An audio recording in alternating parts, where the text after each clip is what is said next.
Howdy, Hagesher. This week's parsha is Chayei Sarah. After Sarah dies, Abraham has to make arrangements, including the buying of a burial plot. He also realizes that because he's getting older, it has come time for him to find a wife for his son Isaac. He sent his servant Eliezer to Haran to find the perfect wife for him. Eliezer asks God for help, mostly by focusing on one trait: kindness.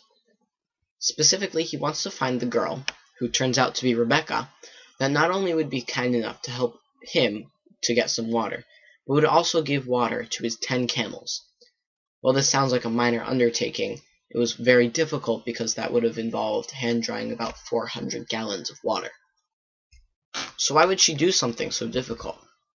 According to texts, it was simply because she was a generous person, which was exemplary as for someone who was going to be Isaac's wife. In the last week and a half, I have firsthand seen incredible amounts of selflessness and generosity. It all started with a little bit of rain and wind, known as Superstorm Sandy. As many of you know, I live in Margate, New Jersey. My family decided to stay on the island during the storm. As amazing as the storm itself was, it was what occurred after the storm that was truly awe-inspiring. Almost immediately, people were helping the recovery. Neighborhoods came together to take down fallen trees, to give people hot meals, and to pull up the carpeting that was beginning to rot.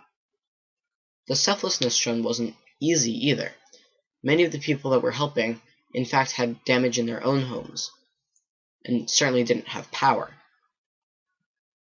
Eventually, people from other places also started volunteering, so much so that there was overwhelming to the managing organizations.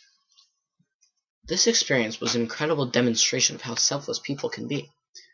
I found myself feeling a little bit like Eliezer, seeing so much generosity. But disasters aren't the only time that our local communities need help. According to Jewish tradition, there's a certain order in which we should give tzedakah. First, one has to take care of his or her household. Once they're taken care of, they have to help their relatives, then their community, then their nation, and finally, the world. Fortunately, most of us come from families that are able to support themselves. So we look at the first circle that needs our help, our communities. The problem is, we don't focus enough on our surroundings.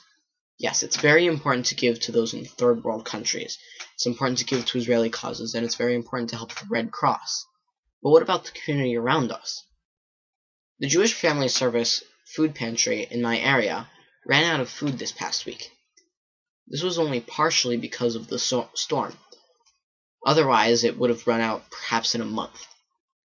Food pantries in every area have the same problems. People give every so often around holidays, but the needy always need food.